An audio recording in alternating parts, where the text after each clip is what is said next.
আসসালামু আলাইকুম, আমি হিমের রহমান। সবাইকে বিজয় দিবসের শুভেচ্ছা। আজকে যে বিষয়টা নিয়ে কথা বলবো এটা হচ্ছে দীর্ঘদিন যাবৎ বাংলাদেশ দূতাবাসে আমাদের নুল্লাস্তাগুলো আটকে পড়ে আছে, ভিসার জন্য আমরা অপেক্ষা করতেছি। এক্ষেত্রে বাংলাদেশের মাধ্যম হিসাবে যারা কাজ করার চেষ্টা করতেছে কিভাবে দ্রুত সময়ের মধ্যে আমাদের যাতে ভিসা দিয়ে দেয়, এই পেপুত্তরাতে বারবার তার মালিককে পাঠানো হচ্ছে এবং এখানে পাঠিয়েও কিন্তু কোনো কাজ হচ্ছে না। থেকে মাধ্যমকে ফোর্স করতেছেন পেপুত্তরাতে পাঠানোর জন্য, তার মালিক যাতে পেপুত্তরা যে যোগাযোগ করে এবং এতে আপনি দ্রুত ভিসা পাবেন। প্রত্যেকটা পেপুত্তরা থেকে একই কথা বলছে যে আপনাদের ভিসা দেওয়ার ক্ষেত্রে এরকমটা হবে যে যদি নুল্লাস্তা যাচাই বাছাই কমপ্লিট হয়ে কোনো ডকুমেন্টের প্রয়োজন হয় তাহলে আমরা অতি শীঘ্রই আপনাদের একটা প্যাক করব এবং একটা নির্দিষ্ট সময়ের মধ্যে আপনাদের রিপ্লাই দিতে হবে।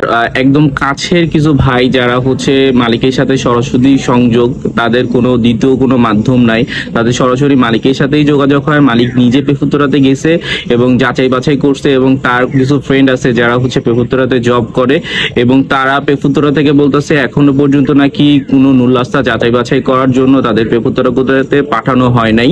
তো আমরা দেখছি কিছুদিন আগে আমাদের পক্ষে একটা নতুন গ্যাজেট পাস হয়েছে, এখানে আমাদের পক্ষে রায় ঘোষণা হয় এবং আমাদের নুল্লাস্তা যাচাই বাছাই করে ভিসা দেওয়ার ক্ষেত্রে একটা নির্দেশনা দেওয়া হয় এবং প্রত্যেকটা পেপুত্তরার বাইরে একটা নোটিশ দেওয়া হয়েছে যে আগামী 23 তারিখের পর থেকে বাংলাদেশ, পাকিস্তান, শ্রীলঙ্কার যারা কর্মী নিয়োগ করে এবং এই সকল মালিকের সাথে একটা সাক্ষাতের ব্যবস্থা করার কথা নির্দেশনা দেওয়া আছে।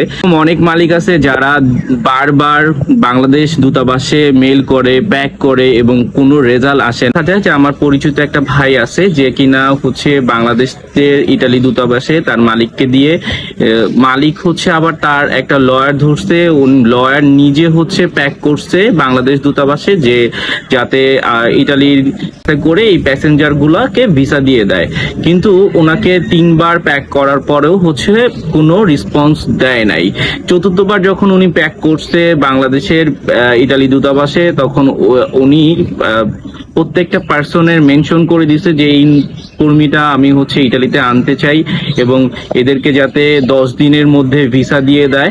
যদি 10 দিনের মধ্যে ভিসা না দেয় তাহলে হচ্ছে ইটালির দূতাবাসের বিরুদ্ধে একটা মামলা দায়ের করা হবে। আসলে আমার মনে হয় না যে এটা করা উচিত হবে, কারণ এরকমটা যে বাংলাদেশে ইটালি দূতাবাস থেকে ভিসা দেওয়া, ইটালির গভর্নমেন্ট যদি বাংলাদেশের কর্মীদের ভিসা দিতে না চায় ওই ক্ষেত্রে কারোই সাধ্য নাই যে ভিসা নিয়ে দিবে।